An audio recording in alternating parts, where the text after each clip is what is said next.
Welcome to the channel, Secret of America. Today's story follows a young enslaved boy who escaped into the Old West and, against all odds, became the most feared gunslinger in Texas. His past was erased. His name was buried. But his story survived. This is a harsh and intense journey through violence, survival, and transformation. Take a moment, breathe, and listen closely.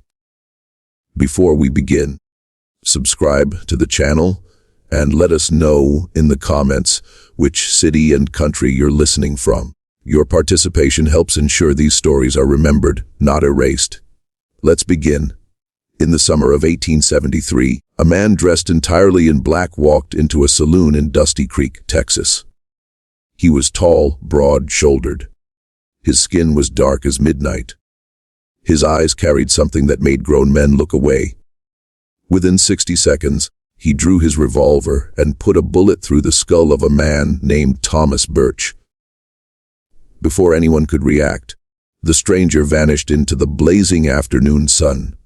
That single gunshot would echo across Texas for the next 2 years. It was the first shot in a campaign of vengeance that would leave 18 men dead. It was the announcement that a ghost had returned to collect debts that white men thought were long forgotten. The shooter's name was Zachariah Creed. Born a slave, escaped at 13, trained by a legendary Mexican gunfighter, hunting down every man who ever made him bleed. The newspapers called him a monster. The wanted posters called him dangerous. The slaves who still remembered him called him something else. They called him vengeance. To understand how Zachariah Creed became the most feared man in Texas, we need to go back to the beginning. Not to his birth, but to his mother's death, because that is where his story truly starts. That is the moment when the boy named Zachariah died and something else took his place. The year was 1858. The place was a cotton plantation called Whitmore Estate, located about 40 miles west of Houston, Texas. The owner was a man named Colonel Henry Whitmore. He was not actually a colonel. He had never served in any military, but in the South before the Civil War, wealthy plantation owners often gave themselves military titles to sound more important. Colonel Whitmore owned 3,000 acres of land and 112 enslaved human beings. He was considered one of the most successful planters in the region. His cotton sold for premium prices in New Orleans. His name appeared in newspapers as an example of Southern prosperity. What the newspapers did not mention was how that prosperity was built. They did not mention the whippings. They did not mention the brandings. They did not mention the families torn apart and sold like cattle. They did not mention the bodies buried in unmarked graves behind the slave quarters. Colonel Henry Whitmore was a monster. But in 1858 Texas, monsters like him were called gentlemen. Zachariah was born on the Whitmore plantation in 1847. His mother's name was Abigail. She worked in the main house as a domestic servant, cooking meals and cleaning floors, and doing whatever the white family demanded. Abigail was known for two things among the other slaves: her kindness and her voice. She sang hymns while she worked, old spirituals that her grandmother had taught her, songs about Moses and freedom and a promised land beyond the river. The other slaves said her voice could make you cry even when you didn't understand the words. Zachariah grew up listening to that voice. It was the only beautiful thing in a world of ugliness. Abigail gave her son his name in secret, in the darkness of the slave cabin where they lived with 6 other families. Zachariah. It came from the Bible. It meant God remembers. She whispered it to him every night before sleep. "Your name means God remembers," she said. "He remembers every hurt, every tear, every wrong done to his children, and one day he will make it right. You remember that, baby. No matter what they do to you, God remembers." Zachariah's father was sold to another plantation in Louisiana when Zachariah was 3 years old. He had no memory of the man, only the stories his mother told him. His father had been strong, a field hand who could pick 300 pounds of cotton in a single day. He had been sold because Colonel Whitmore needed money to buy more land. That was how it worked. Human beings were converted into acres. Fathers were turned into fields. Zachariah never saw his father again. He never learned whether the man lived or died. That was slavery. You could lose everything you loved overnight, and no one would even tell you where it went. By the age of 5, Zachariah was already working, not in the fields yet. He was too small for that. But there was plenty of work for small children on a plantation. He carried water to the field hands. He gathered eggs from the chicken coops. He swept the paths around the main house. He ran errands for the White family, fetching things and delivering messages. The Whitmore children, 2 boys and a girl around his age, sometimes threw rocks at him for entertainment. If Zachariah cried, he was whipped. If he ran, he was whipped harder. He learned very quickly not to cry. He learned to make his face a mask that showed nothing. This was his first lesson in survival. The head overseer on the Whitmore plantation was a man named Thomas Birch. He was not a wealthy man himself. He came from poor white stock, what the plantation owners called white trash, behind their backs. But Birch had found his place in the world. He had discovered that he enjoyed hurting people, that he was good at it. Colonel Whitmore paid him well to maintain discipline among the slaves, and Thomas Birch earned every penny. He carried a whip made of braided leather with small metal weights woven into the tips. When it struck flesh, it didn't just bruise, it tore. It left scars that never fully healed. Birch used that whip almost every day. He said it was necessary to maintain order. But anyone who watched him work could see the truth. He liked it. He smiled when he swung. He laughed when they screamed. Zachariah was 7 years old on the day his mother died. It was a Tuesday in August. The heat was brutal, over 100 degrees, the kind of heat that made the air shimmer like water. Abigail was working in the main house, preparing dinner for the Whitmore family. She was carrying a large ceramic jug of milk from the kitchen to the dining room. The jug was heavy. Her hands were slick with sweat. It slipped. It fell. It shattered on the hardwood floor, sending milk spreading across the polished wood. Mrs. Whitmore, the colonel's wife, was in the room when it happened. She screamed. Not because she was hurt. The jug hadn't come anywhere near her.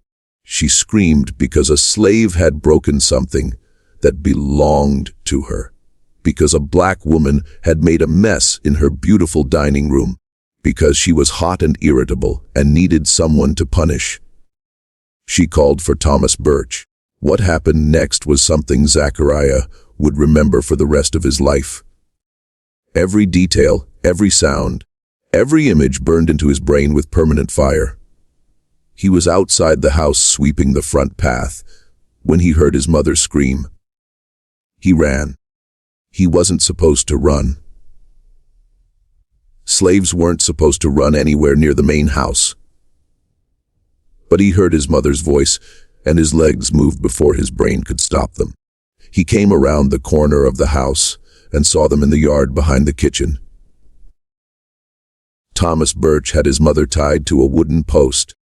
Her dress had been torn from her back. Birch was standing behind her with his whip. Mrs. Whitmore was watching from the shade of a pecan tree, fanning herself, a slight smile on her face. Colonel Whitmore stood beside his wife, his arms crossed, looking bored. This was routine for them. This was entertainment. Birch raised the whip and brought it down. The sound it made when it hit flesh was something between a crack and a wet slap. Abigail screamed. Blood appeared on her back, bright red against her dark skin. Birch raised the whip again, and again, and again. Zachariah tried to run to his mother. One of the other overseers grabbed him and held him in place. "Watch, boy," the man said. "Watch what happens when you people forget your place." He watched. He had no choice. He watched as Thomas Birch whipped his mother 37 times. He counted every stroke. He watched her screaming turn to moaning, then to silence. He watched her body go limp against the post. He watched Birch finally stop, breathing hard from the exertion, wiping sweat from his forehead. He watched Colonel Whitmore nod in approval and walk back toward the house with his wife, as if nothing important had happened. They left Abigail tied to the post. She was still breathing, barely. The other slaves weren't allowed to help her until nightfall. By then it was too late. She had lost too much blood. The wounds had already begun to fester in the August heat. She developed a fever that night. By dawn, she was dead. Zachariah was not allowed to attend her burial. He was not allowed to say goodbye. He was sent to the fields that same morning. Colonel Whitmore had decided that Seven was old enough to start picking cotton. There was no time for grief. There was no space for mourning. There was only work. But something had changed inside Zachariah. Something had broken. Or perhaps something had been born. He didn't cry. He didn't scream. He didn't try to run. He went to the fields and picked cotton with hands that were too small for the work. He came back to the cabin that night and lay in the spot where his mother used to sleep. And he made a promise. Not to God, not to anyone who might be listening, to himself. He promised that one day he would find Thomas Birch. He would find Colonel Whitmore. He would find everyone who had stood there watching while his mother died. And he would make them pay. Every single one. The next 2 years were the hardest of Zachariah's life. He worked in the fields from sunrise to sunset. The cotton bolls tore at his small fingers until they bled. The Texas sun blistered his skin. The overseers whipped any slave who did not meet their daily quota. Zachariah rarely met his quota. He was too young, too small, too new to the work. He was whipped at least once a week, sometimes more. The scars on his back began to layer over each other, creating a map of pain that covered him from shoulders to waist. But he did not break. That was the thing the overseers noticed. That was the thing that made them uneasy. Most slaves, when they were whipped repeatedly, developed a certain look in their eyes. A dullness, a defeat. The spirit went out of them. They became docile, compliant, easier to manage.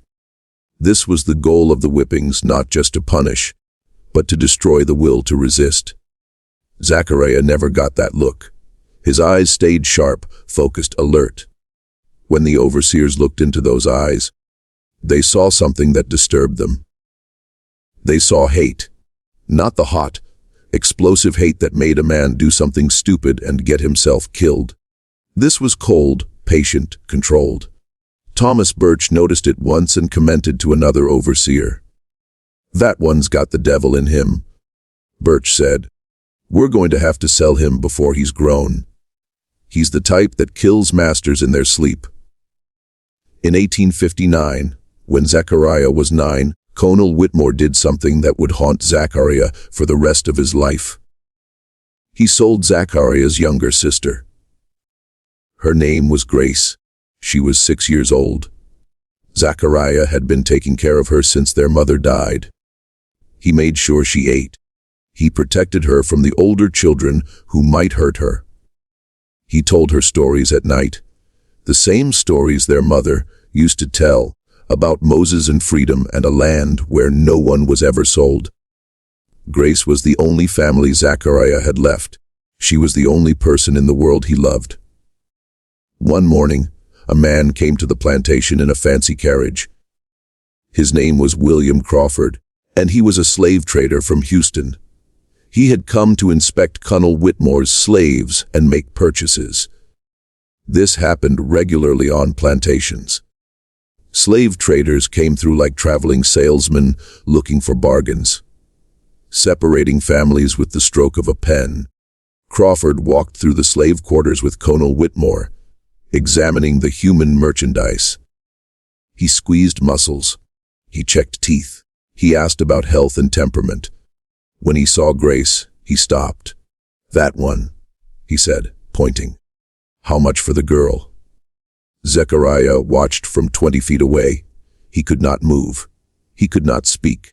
Slaves had no right to object when their family members were sold. They had no right to do anything at all.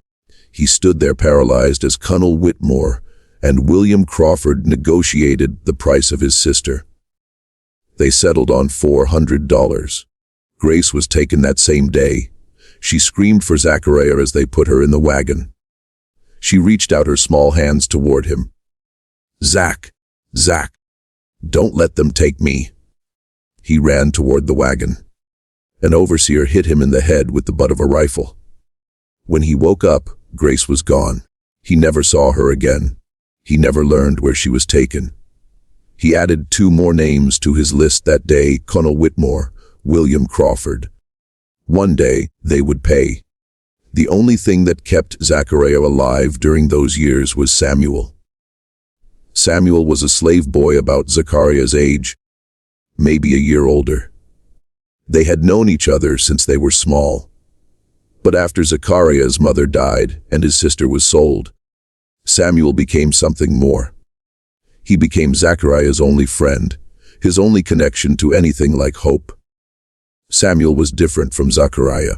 Where Zachariah was quiet and watchful, Samuel was talkative and quick to smile.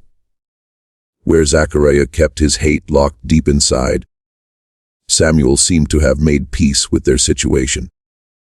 "We can't change what they do to us," Samuel said one night as they lay in the cabin waiting for sleep. "We can only control what's inside us. I'm not going to let them make me hate. That's giving them too much power." Zachariah did not agree. Hate was the only thing keeping him going. But he loved Samuel anyway. Samuel was the one person who could make him laugh. The one person who reminded him that there was still good in the world, even in a place as terrible as this. They made plans together, whispered plans in the dark. One day they would escape. They would run north to the free states or west to the territories where they said a black man could start over.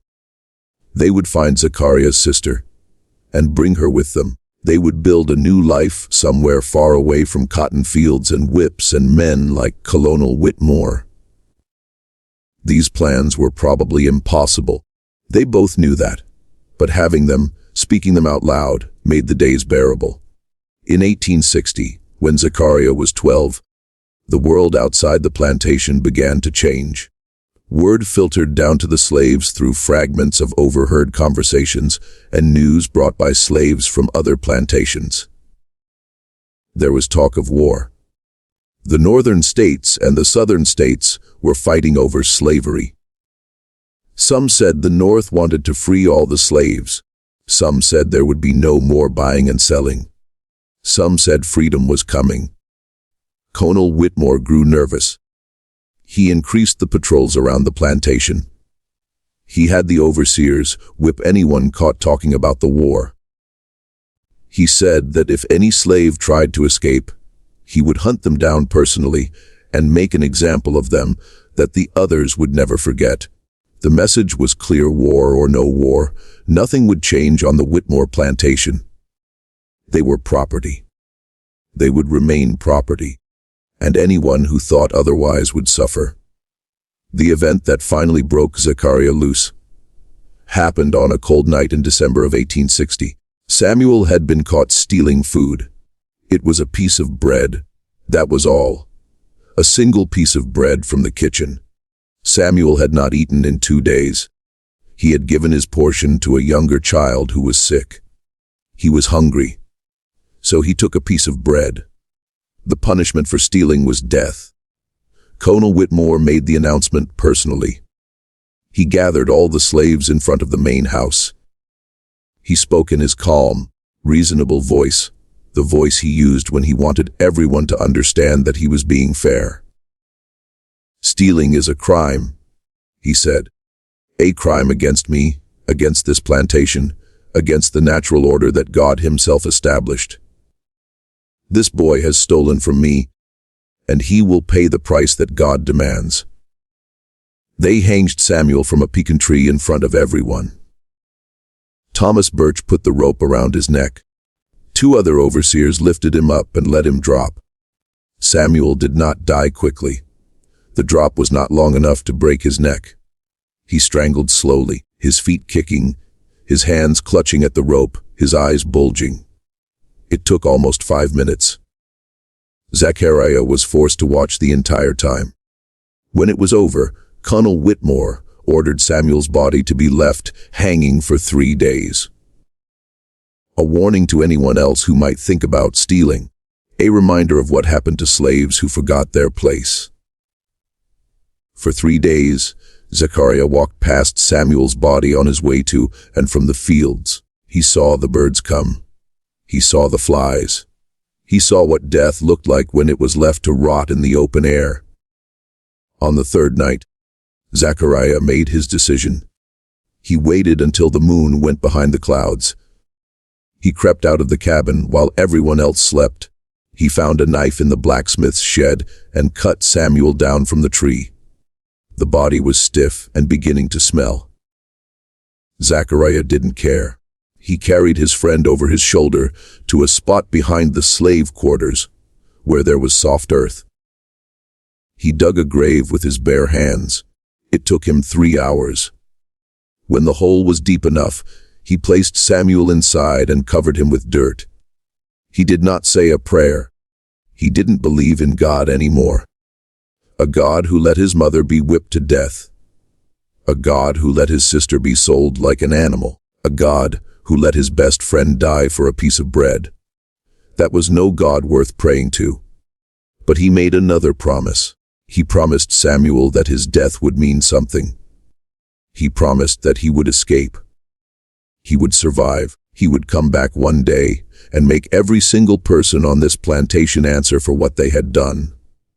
Then Zechariah ran. He had no plan.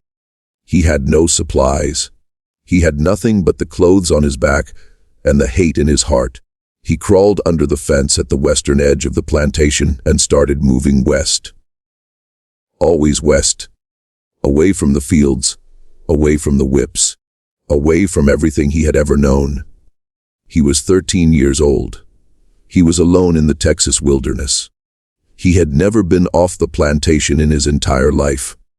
He didn't know how to hunt. He didn't know how to find water. He didn't know where he was going or how he would get there. He knew only that he would rather die free than live another day as a slave. The first 3 days were the worst. Zechariah moved at night and hid during the day, knowing that the overseers would be searching for him. He had no food. He found water in a creek and drank until his stomach hurt. He ate berries that he hoped were not poisonous.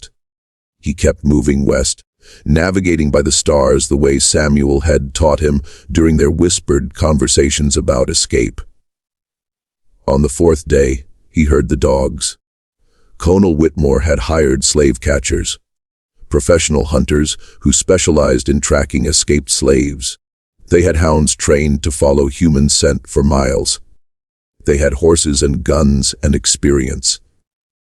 They had caught dozens of runaways over the years. They had never failed. Zechariah heard the baying of the hounds coming from the east. He knew what it meant.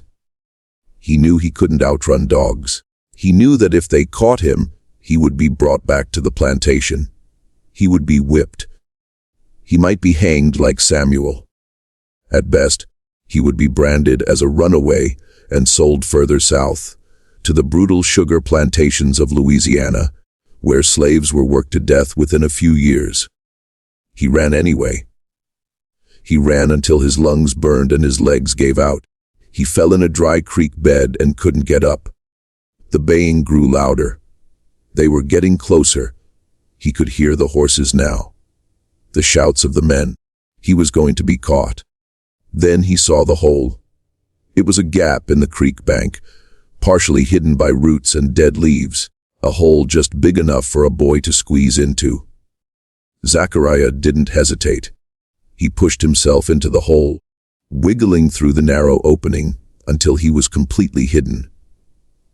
He found himself in a small underground space, barely big enough to sit up. It was dark. It smelled of earth and rot. Something skittered over his foot, probably a snake or a rat. He didn't move.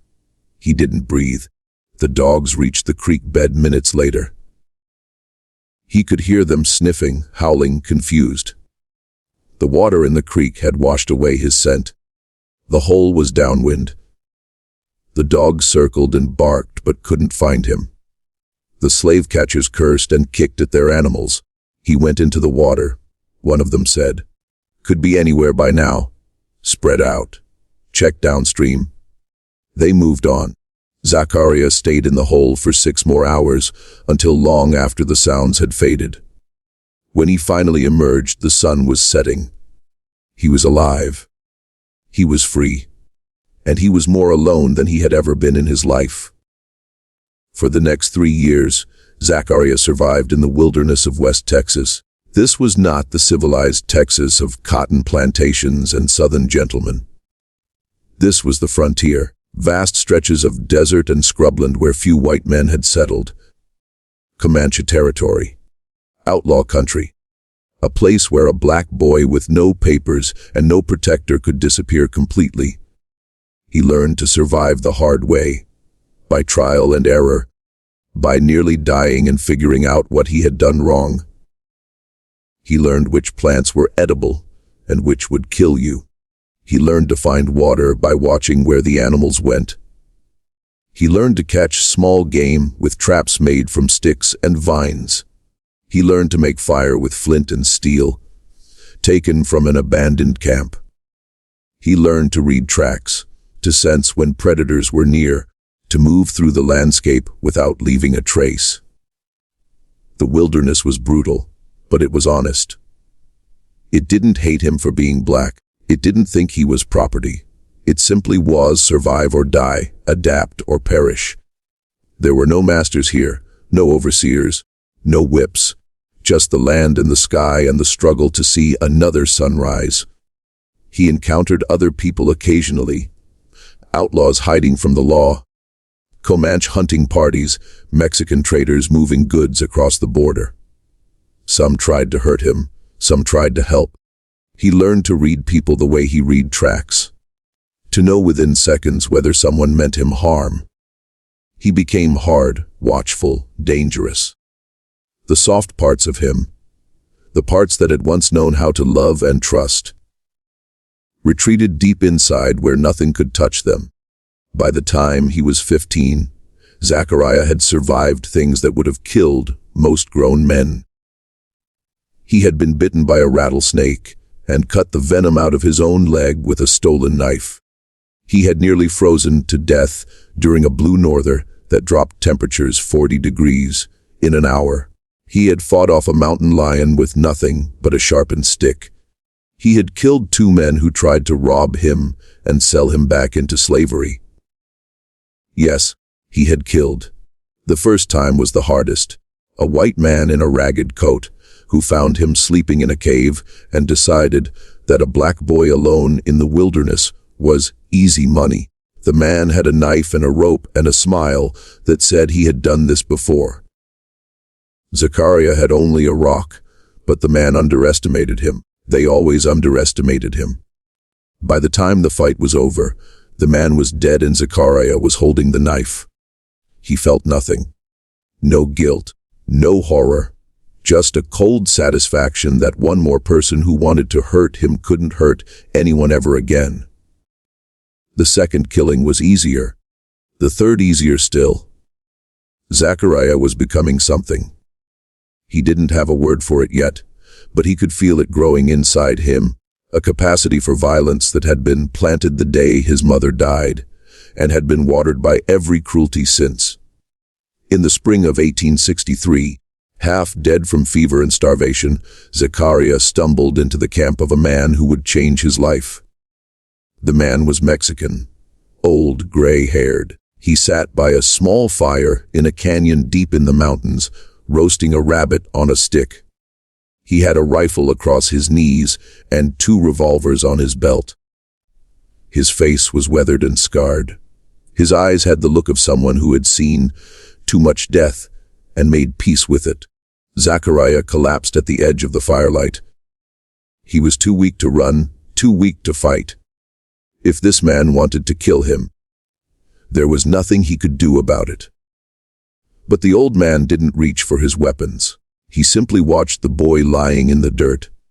This skeleton wrapped in dark skin, this wild creature with burning eyes. After a long moment, the old man spoke. "You look like death, boy. You plan to die in my camp?" Zachariah found the strength to answer.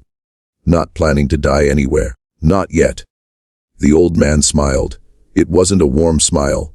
It was the smile of someone who recognized something familiar. "Good," he said. "Dying is easy. Living is the hard part."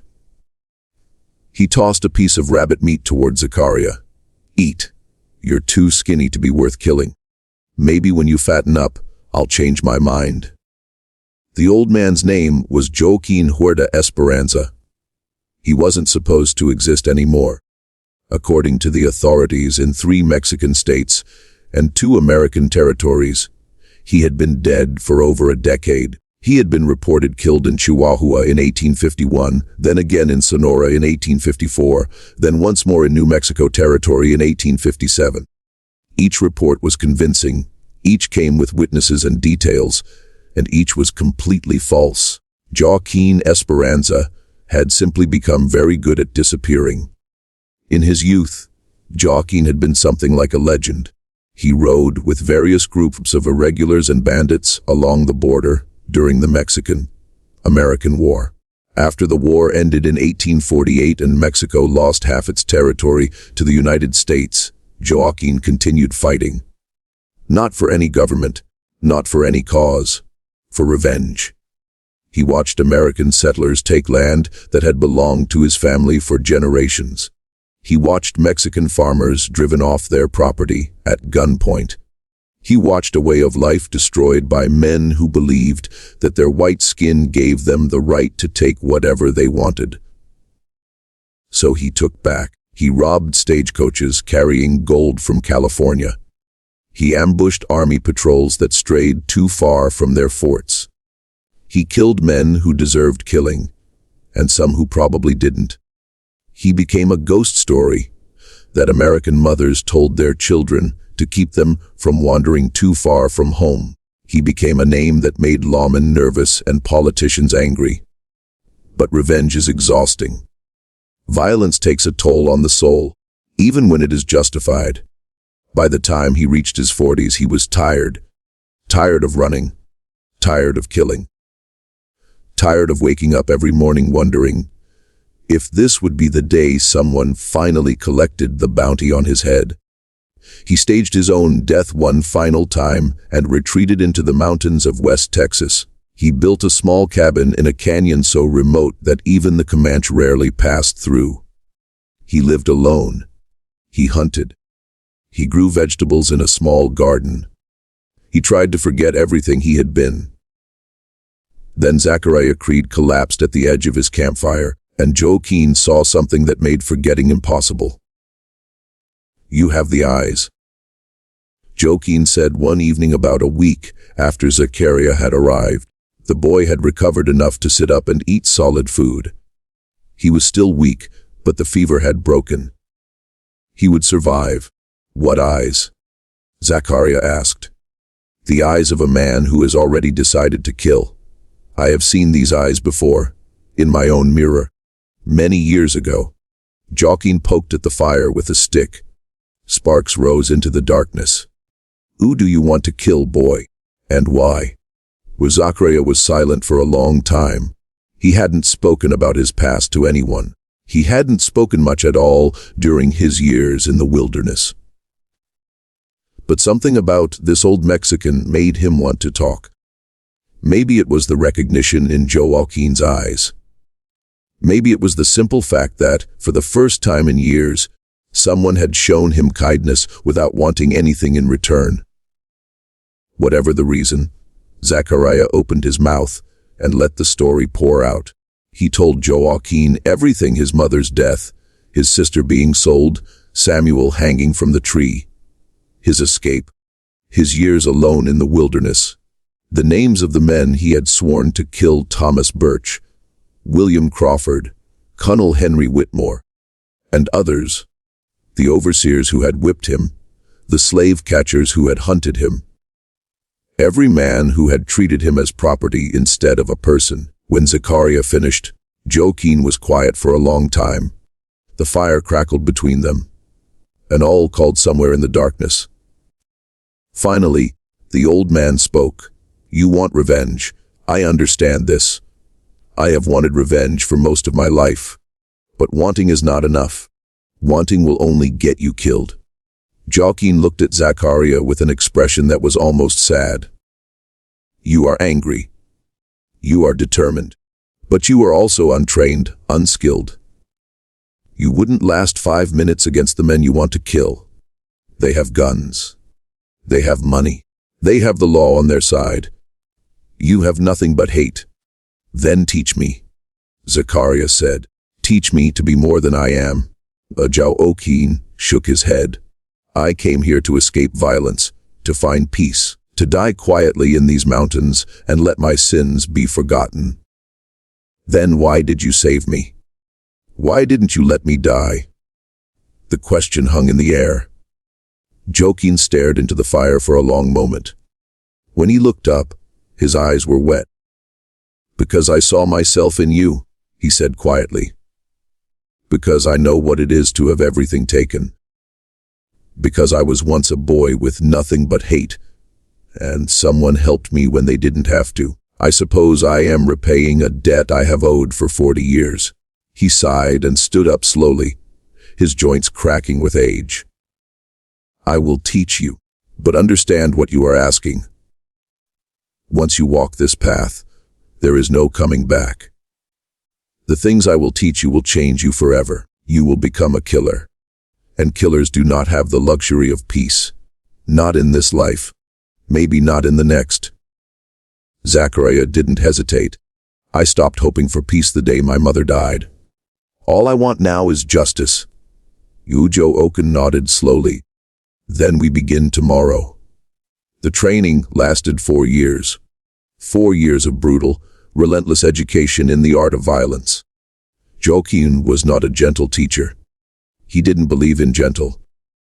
He believed that pain was the best instructor. That lessons learned through suffering were lessons never forgotten. He pushed Zachariah to the edge of his limits, then pushed him further. He broke the boy down and built him back up into something harder, something sharper, something deadly. The first year focused on the body. Zachariah learned to fight with his hands, with knives, with sticks, with anything that could be turned into a weapon. Joaquin taught him techniques from a dozen different traditions: street fighting from the slums of Mexico City, knife work from the vaqueros, wrestling holds from the Comanche, pressure points that could paralyze or kill with a single strike. Every day they sparred until Zachariah could barely stand. Every night he nursed his bruises and prepared for the next day's beating. The second year focused on firearms. Joaquin was a master with both rifle and pistol, and he passed this mastery to his student.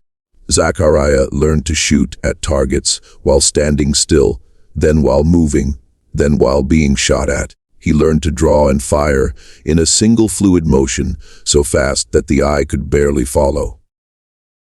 He learned to reload without looking, to clear jams by feel, to maintain his weapons in any condition. By the end of the second year, Zachariah could put 6 bullets through a playing card at 20 paces in less than 3 seconds. Joaquin said he was adequate. The third year focused on the mind. This was the training Zachariah hadn't expected. Joaquin insisted that violence without intelligence was just noise. A true fighter needed to understand his enemies, needed to predict their movements, needed to control his own emotions so completely that nothing could disturb his focus. They played chess for hours, Joaquin teaching Zachariah to think several moves ahead. They studied strategy and tactics, discussing battles and ambushes from history. They practiced meditation, sitting motionless for hours until Zachariah could quiet the storm inside his head and find perfect stillness. But the most important lesson came in the third year, and it had nothing to do with fighting at all. It was about patience. "Revenge is not a fire," Joaquin said one evening as they sat watching the sunset paint the canyon walls orange and red. "Fire burns hot and fast and destroys itself. Revenge is a coal. You keep it alive inside you, small and controlled, feeding it just enough to keep it glowing. You wait, you watch, you prepare. And when the moment is right, when everything is in place, then you blow on that coal and let it become an inferno. Not before. Never before." Zachariah took this lesson to heart. He had been burning with impatience for years, wanting to rush back to Texas and start killing immediately. Joaquin taught him to convert that urgency into focus. Every day of training was a step closer to his goal. Every skill mastered was another weapon in his arsenal. Rushing would only get him killed. Patience would get him everything he wanted. The fourth year was about putting it all together. Joaquin staged elaborate scenarios in the mountains, testing Zachariah's ability to plan, infiltrate, and execute missions against imaginary enemies. He brought in old contacts from his bandit days, former fighters who were willing to play the role of guards and targets.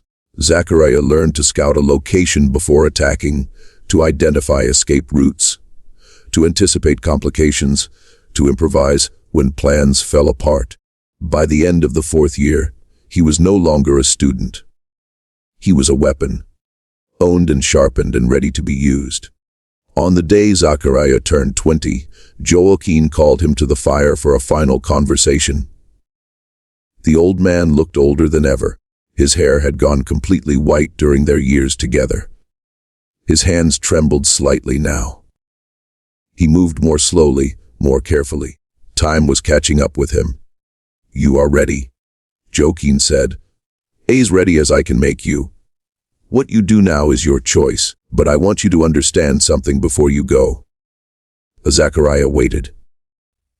"When I was young, I killed many men. Some deserved it. Some probably did not. I told myself I was fighting for justice, for my people, for revenge against those who had wronged us, and maybe some of that was true. But here is what I have learned in my old age." Joaquin paused, gathering his words. "Killing changes you. Every life you take carves something out of your soul. You don't notice at first. You feel powerful, righteous. But over time, you realize that parts of you are missing. The parts that could feel joy, the parts that could love, the parts that could imagine a future beyond the next target." He looked at Zachariah with eyes that held decades of regret. "I am not telling you not to go. The men who hurt you deserve to die. I believe this. But I want you to know the cost. When you are finished, if you survive, you will not be the same person who started.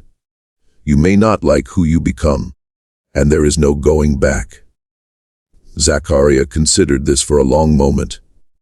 He thought about his mother's face, his sister's screams as she was taken away, Samuel's body swinging from the tree. He thought about every scar on his back, every night he had spent alone and afraid, every piece of himself that had already been taken before he ever killed anyone. "They already took everything from me," he said, finally. "Whatever is left, I'm willing to spend. Whatever I become, I'm willing to live with. They made me this way. They can die by what they created." Wajao Oki nodded slowly. He reached into his coat and pulled out 2 revolvers. They were Colt 1851 Navy models, beautifully maintained, with ivory grips that had yellowed with age. These were mine when I was young. They have killed more men than I can count. Now they are yours. He handed them to Zachariah with something like ceremony. Use them well. And when you are finished, if you find that you want to live, come back to these mountains. I will probably be dead by then, but the cabin will still be here. The garden will still be here. A place to rest if you ever want to stop running. Zachariah took the guns. They felt perfect in his hands, balanced, deadly extensions of his will. Thank you, he said, for everything. Joaquinin smiled his thin, sad smile. Don't thank me yet. Thank me when you've survived. 3 days later, Zachariah Creed rode out of the mountains and back into the world of men. He carried Joaquin's revolvers on his hips, a rifle on his back, and a list of names in his head. The first name on that list was Thomas Birch. It took Zachariah 2 months to find him. After the war ended in 1865 and slavery was abolished, the old plantation system collapsed. Many former overseers scattered across Texas, looking for new opportunities in a changed world. Birch had drifted west, eventually settling in a dusty little town called Dusty Creek, about 100 miles from where the Whitmore plantation used to be. He worked as a ranch hand now, drinking away his wages and telling anyone who would listen about the good old days when he kept slaves in line. Zachariah watched him for a week before making his move. He observed Birch's routines when he woke up, where he ate, which saloon he drank at, who his friends were, whether he carried a gun. The answer to the last question was yes. A worn pistol that Birch kept on his hip more out of habit than skill. Zachariah noted that Birch's draw was slow. His reflexes were dulled by years of alcohol. He was not a threat. On the 7th day, Zachariah walked into the saloon at noon. The room was crowded with ranch hands and drifters seeking shade from the brutal Texas sun. Birch sat at a table in the back, playing cards with 3 other men. He was heavier than Zachariah remembered. His face was red and bloated from drink, but those hands were the same. The hands that had held the whip. The hands that had killed his mother.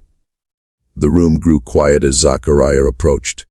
A black man walking into a white saloon was unusual enough. A black man dressed all in black, with 2 pistols gleaming on his hips, moving with the confidence of someone who expected to be obeyed. That was something else entirely. Zachariah stopped at Birch's table. The card players looked up nervously.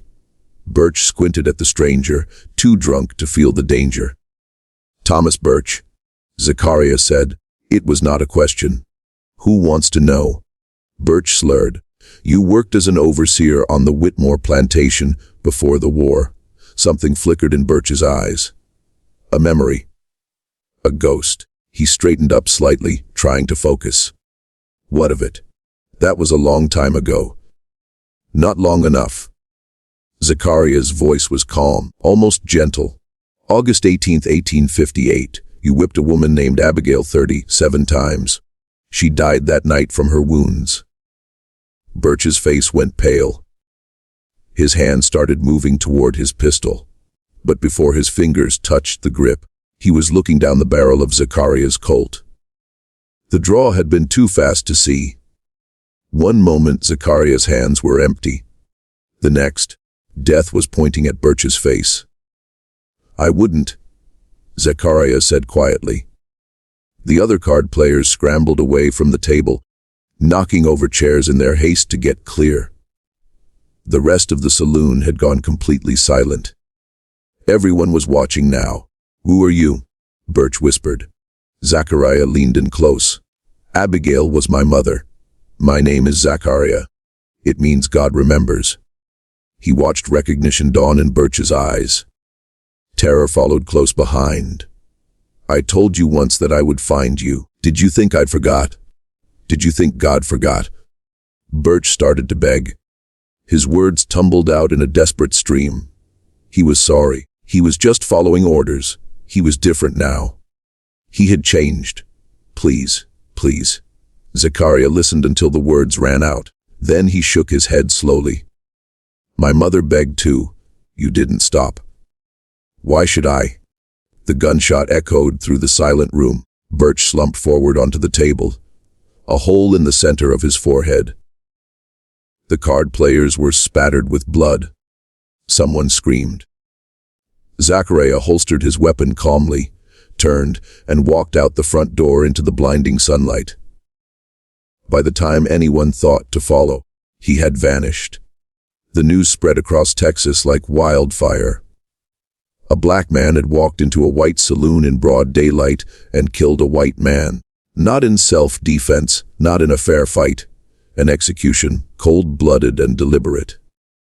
The victim was a former overseer from a plantation. The killer was a former slave, and he had escaped without a trace. Within a week, wanted posters appeared in every town. $500 for information leading to the capture of the man they were calling the Black Ghost. But no one had gotten a good enough look at him. No one knew his name. He was just a tall, dark shadow that killed and disappeared. Zachariah didn't care about the posters. He was already moving to the next name on his list. William Crawford, the slave trader who had bought his sister Grace, was harder to find. The slave trade had ended with the war, and many traders had moved on to other businesses. Crawford had reinvented himself as a legitimate businessman in Houston, dealing in cotton and cattle. He lived in a fine house on a respectable street, attended church every Sunday, and was considered an upstanding member of the community. No one talked about how he had made his original fortune. No one wanted to remember. Zachariah spent 3 weeks gathering information. He learned Crawford's schedule, his habits, his security. The man was more careful than Birch had been. He kept armed guards at his house. He traveled with protection. He was afraid, though perhaps not of Zachariah specifically. Men who built their wealth on human suffering tend to have many enemies. The solution came to Zachariah one night as he watched Crawford's house from across the street. Every Tuesday evening, Crawford visited a private club on the edge of town, a place where wealthy men drank expensive whiskey and discussed business away from prying eyes. Crawford always went alone to these meetings. His guards waited outside. This was his vulnerability. On a Tuesday in October of 1873, Zachariah entered the club through a back window, while the staff was distracted with the evening service. He moved through the shadows like the ghost people were calling him, avoiding the few servants and club employees. He found Crawford in a private room, sitting alone with a glass of bourbon, waiting for his associates to arrive. Crawford looked up when the door opened. His eyes widened when he saw the tall black man in black clothing. He wasn't stupid. He had heard about the killing in Dusty Creek. He knew immediately why this stranger was here. You're him? Crawford breathed. The one they're looking for. Zachariah closed the door behind him. William Crawford. In 1859, you came to the Whitmore plantation and purchased a 6-year-old girl named Grace. You paid $400 for her. Crawford's hand moved toward the bell on the table, the one that would summon his guards. Zachariah drew and fired in a single motion. The bullet shattered Crawford's wrist. The man screamed, clutching his bleeding hand. That was a warning, Zachariah said. The next one won't be. Where is she? Crawford was sobbing now, tears and snot running down his face. Who? I don't know what you're talking about. I bought and sold hundreds of slaves. Do you expect me to remember one? Her name was Grace. She was my sister. You took her from the Whitmore plantation. Where did she go? Crawford shook his head desperately. I don't know. I don't keep records of individual sales. She could have been sold anywhere. Louisiana, Mississippi, Alabama. I don't remember. Zachariah studied the man's face. He was telling the truth. He genuinely didn't remember. Grace had been nothing to him. Just merchandise. Just $400 changing hands. He had probably forgotten her name before his carriage left the plantation. Something inside Zachariah went very cold. He had hoped, despite everything, that Crawford might have some information, some clue that would help him find his sister. Instead, he had found only emptiness. Grace was gone, lost in the vast machinery of slavery. He would probably never know what happened to her. You don't even remember. Zachariah said softly. She was 6 years old. She screamed for me when you took her. She reached out her hands. And you don't even remember? Crawford must have seen death in Zachariah's eyes. He started babbling again, offering money, offering to help search for the girl, offering anything, everything. Please. Zachariah raised his pistol. When you get to hell, tell them Zachariah sent you. Tell them God remembers. The second shot was as clean as the first. Over the next 18 months, Zachariah worked his way through the list.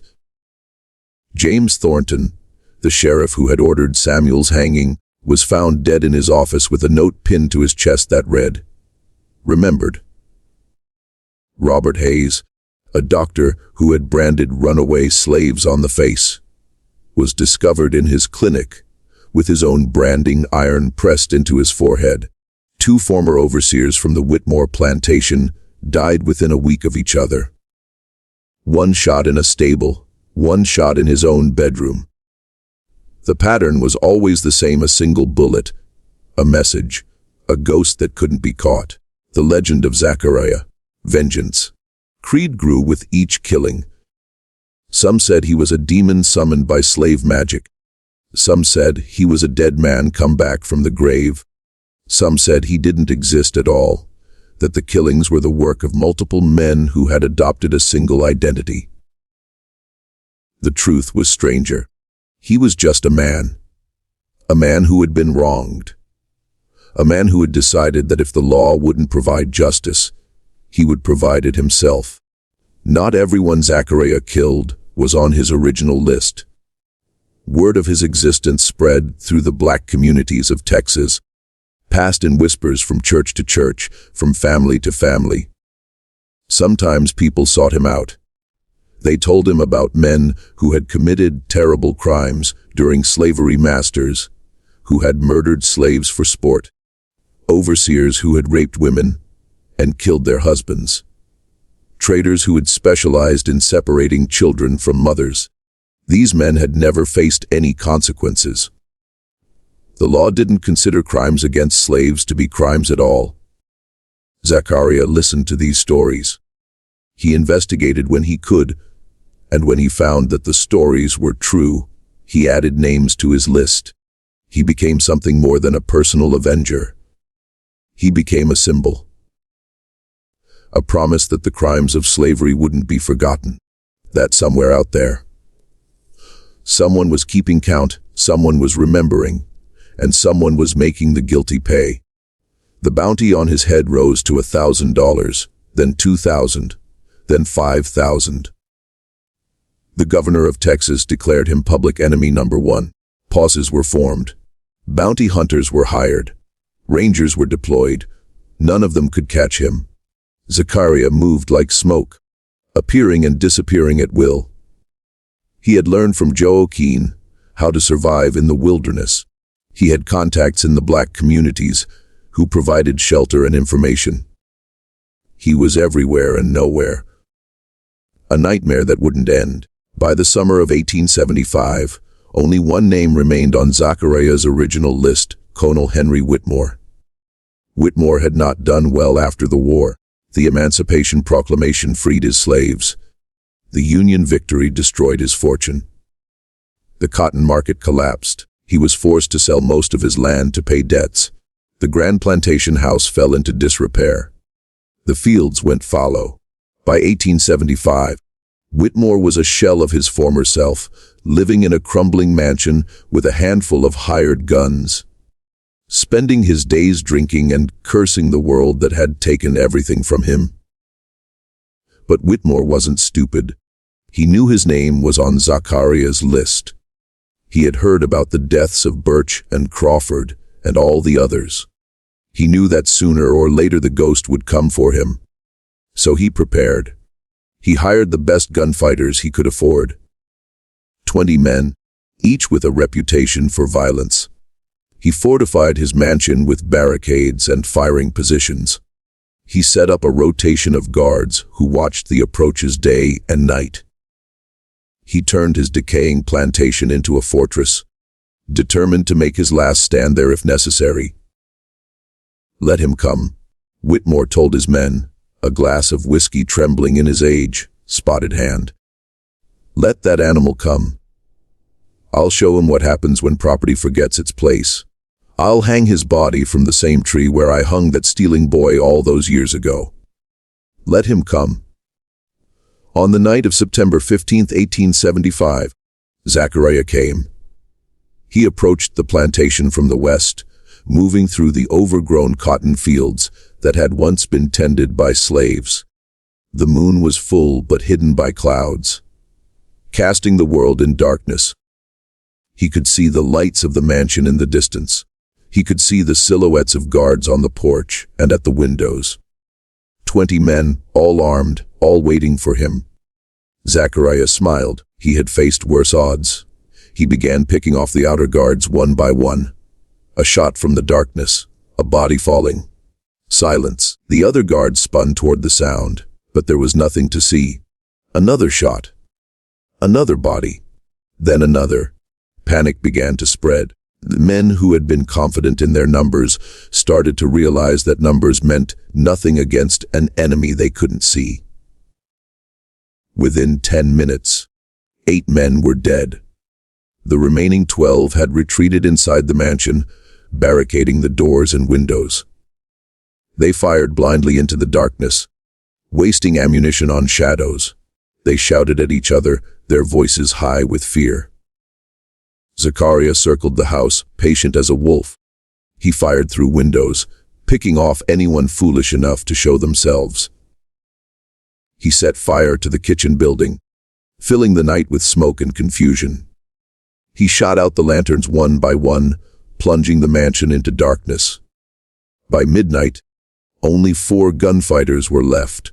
They huddled in the main parlor with Whitmore, their backs to each other, their guns pointed at every door and window. The old colonel was shaking uncontrollably now. The whiskey had worn off. The reality of his situation had set in. He was going to die tonight. All his money, all his hired guns, all his preparations meant nothing against this demon he had created. Zachariah's voice came from somewhere in the darkness outside. "Send out Whitmore. The rest of you can leave. This is between me and him." The 4 gunfighters looked at each other. They looked at Whitmore. They made their decision quickly. One of them grabbed the old man and started dragging him toward the door. "No!" Whitmore screamed. "No, you can't. I paid you." "You didn't pay us enough for this," the gunfighter said. He threw open the front door and shoved Whitmore out into the night.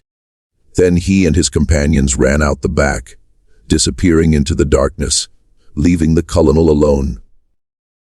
Whitmore lay in the dirt of his own front yard, weeping. His fine clothes were stained. His white hair was wild. His hands clawed at the ground as if trying to dig a hole to hide in. He looked nothing like the powerful man who had once owned 112 human beings. He looked like what he was, a pathetic old coward facing the consequences of a lifetime of cruelty. Zachariah emerged from the shadows. He walked slowly, deliberately, savoring this moment. He had waited 17 years for this. Since the day his mother died. Since the day his sister was taken. Since the day Samuel was hanged. 17 years of pain and survival and preparation. All leading to this.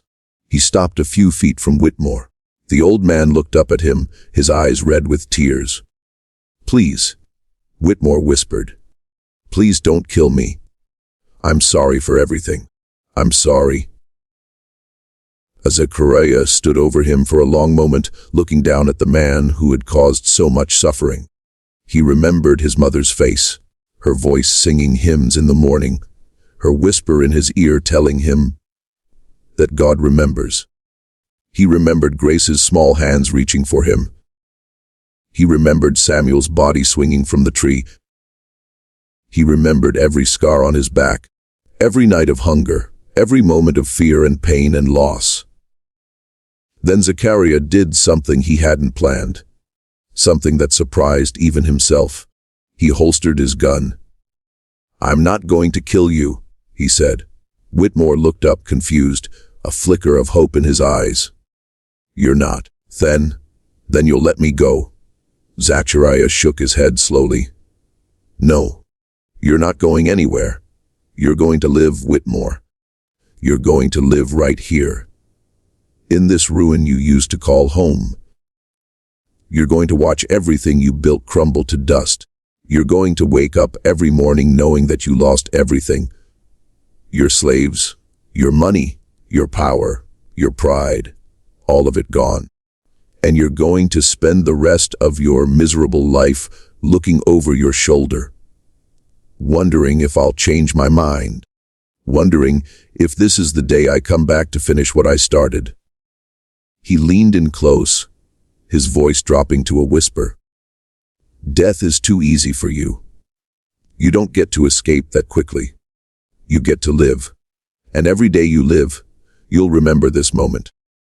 You'll remember that a slave stood over you while you groveled in the dirt.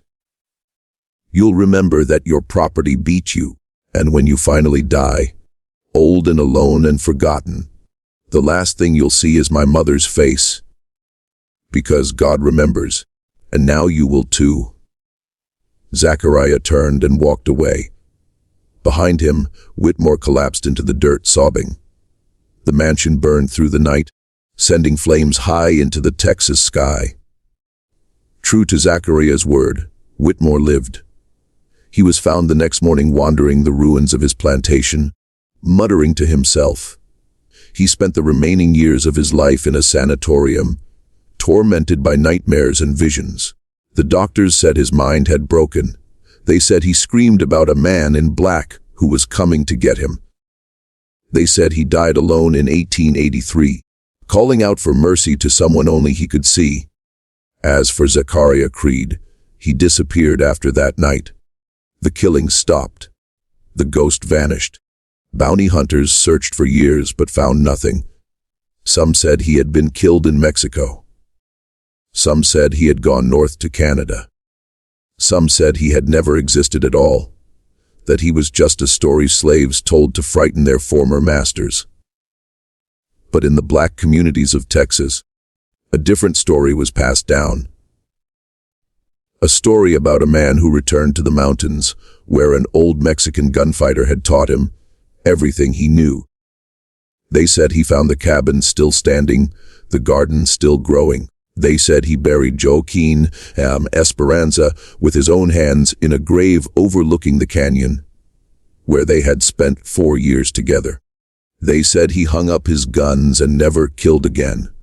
Some said he started helping escaped slaves make their way north. Some said he became a protector of black communities, appearing whenever trouble came and disappearing when it was over. Some said he lived to be very old, a quiet man with sad eyes who never spoke about his past, but who moved with the grace of someone who had been trained to kill. Whether any of this is true, no one knows for certain. The records are incomplete. The witnesses are long dead. All we have is the legend of Zachariah, Vengeance, Creed, the boy who watched his mother die, the slave who escaped and learned to fight, the ghost who returned to make the guilty pay, the man who chose mercy when he had every reason to choose death.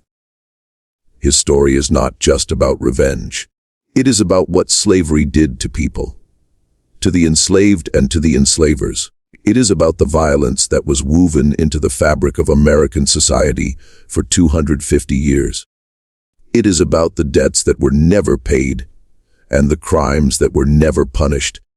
It is about children who were stolen from their parents and parents who never stopped searching for their children. Every name on Zachariah's list was a real type of person who existed in the slavery system.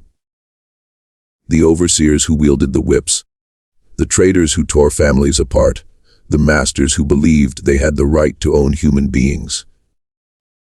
These people were not aberrations. They were the system working as designed, and when that system ended, when the 13th Amendment declared slavery abolished, most of them faced no consequences at all. They kept their land. They kept their money. They kept their social standing. They simply adapted to new forms of exploitation and continued as before.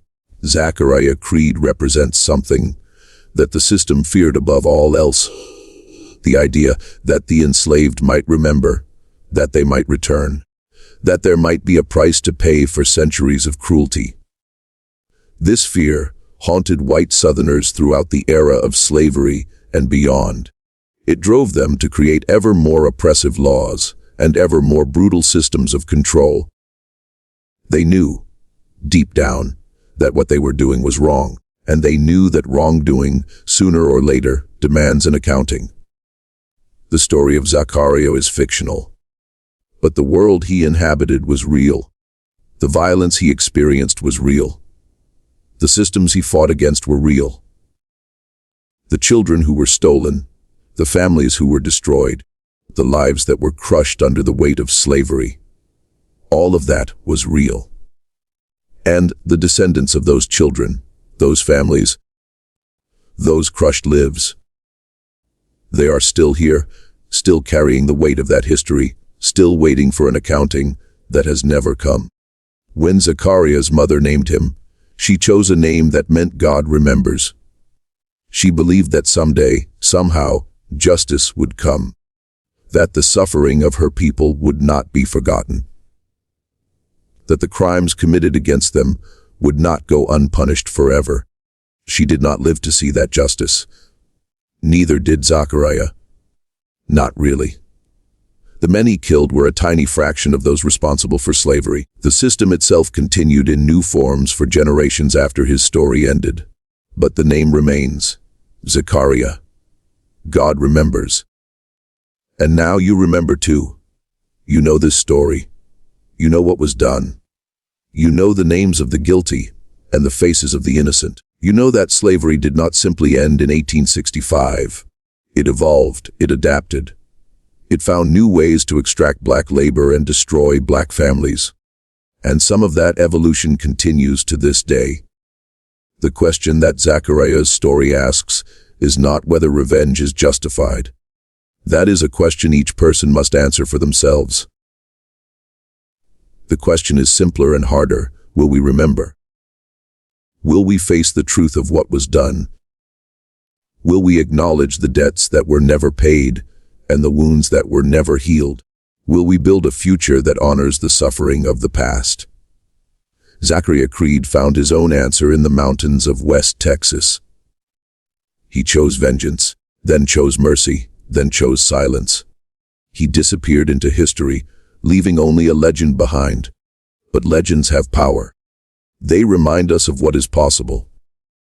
They remind us that even in the darkest times, there are those who refuse to submit, those who fight back, those who remember. His mother's voice still echoes across the years.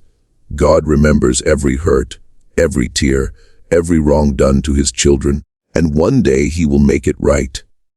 The story of Zachariah Creed is over. But the story of America, the story of slavery and its aftermath, the story of injustice and the long struggle for justice, that story continues. It continues in every black family that carries the trauma of ancestors they never knew. It continues in every community that still fights for equality. It continues in every classroom where this history is taught and every living room where it is discussed.